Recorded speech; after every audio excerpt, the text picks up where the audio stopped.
L'une des causes profondes qui accentue le chaos dans lequel patauge notre monde, notre pays, notre société et peut-être aussi notre Église est clairement soulignée dans la liturgie de ce jour.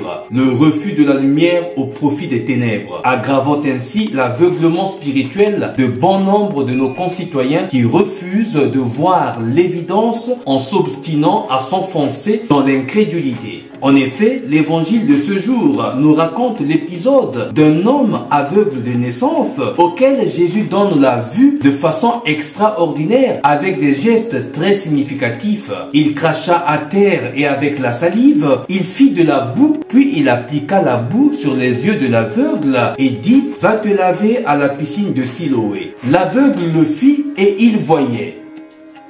Ce mélange de la boue et de la salive comme pour remodeler l'homme, recréer l'homme en le façonnant à l'image et ressemblance de Dieu pour redorer le blason terni de la création. C'est une façon de refaire, de recréer l'homme. Dieu se fait proche de l'homme, Dieu s'abaisse au niveau de l'homme pour recommencer la création, pour redonner à l'homme l'image et la ressemblance perdue de Dieu. Dieu se fait proche de cet aveugle en se faisant proche de chacun et chacune de nous. C'est une proximité de Jésus manifestée de cette manière, une forme d'amour inouï de Dieu à l'endroit de l'homme.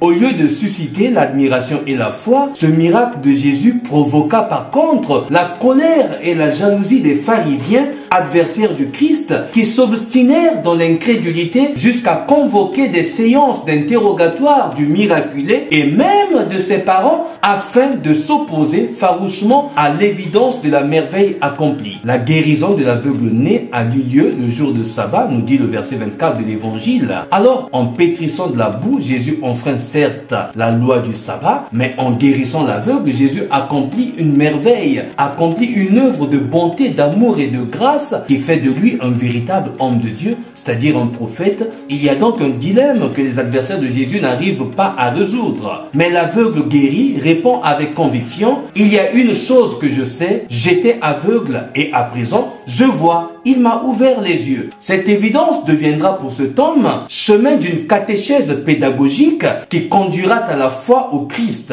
tandis que les pharisiens continuent à s'y opposer jusqu'à sombrer dans une attitude d'autosuffisance, de défiance et d'hostilité à Dieu. C'est l'une des causes principales des maux qui plongent notre monde dans le chaos aujourd'hui comme hier. Notre monde se meurt à cause de la rigidité des lois sans amour, du refus de la lumière qui vient du Christ, la lumière qu'est le Christ, l'incrédulité, le péché du manque de foi, car tout ce qui ne provient pas d'une conviction de foi est péché, comme nous le rappelle d'ailleurs Saint Paul dans l'épître aux Romains chapitre 14 verset 23. Le péché est comme un voile sombre qui couvre notre visage et nous empêche de nous voir clairement nous-mêmes et le monde. La parole de Dieu acceptée avec foi enlève cette couche d'ombre et de ténèbres et nous donne la vraie lumière. Mais il ne suffit pas de recevoir la lumière, faut-il encore devenir lumière. Nous avons été choisis et consacrés par Dieu, comme David dans la première lecture de ce jour,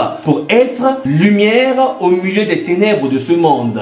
Dieu ne nous a pas choisis sur la base des apparences souvent trompeuses ou des critères typiquement humains. Il a placé sur nous une étoile que rien ni personne ne peut éteindre. Sa lumière brille et son onction coule sur chacun de ses élus comme l'huile dont fut oint le roi David. Alors ne prenons aucune part aux activités des ténèbres. Elles ne produisent rien de bon, dit Saint Paul. Démasquez-les plutôt. Si nous pouvions écouter à nouveau l'appel que Saint Paul nous lance dans la deuxième lecture de ce jour, quelque chose pourrait positivement changer dans notre monde. Conduisez-vous comme des enfants de lumière, et nous le sommes vraiment par notre baptême. Or, la lumière a pour fruit tout ce qui est bonté, justice et vérité. Et sachez reconnaître ce qui est capable de plaire au Seigneur. C'est pourquoi Dieu te dit à toi, mon frère, à toi, ma soeur qui m'écoute aujourd'hui, réveille-toi, toi qui dors, relève-toi d'entre les morts et le Christ t'illuminera. Je te souhaite un excellent dimanche. Si tu ne t'es pas encore abonné à notre chaîne, je te prie de le faire maintenant. Abonne-toi à notre chaîne pour ne rater aucune vidéo. Prie pour moi comme je prie pour toi. Je te souhaite donc de passer une excellente journée dominicale et un bon début de semaine. Que Dieu te bénisse. Bonne marche vers la Pâque de résurrection, notre Pâque de résurrection. Abbé Staphen Yannick Kodia, serviteur inutile.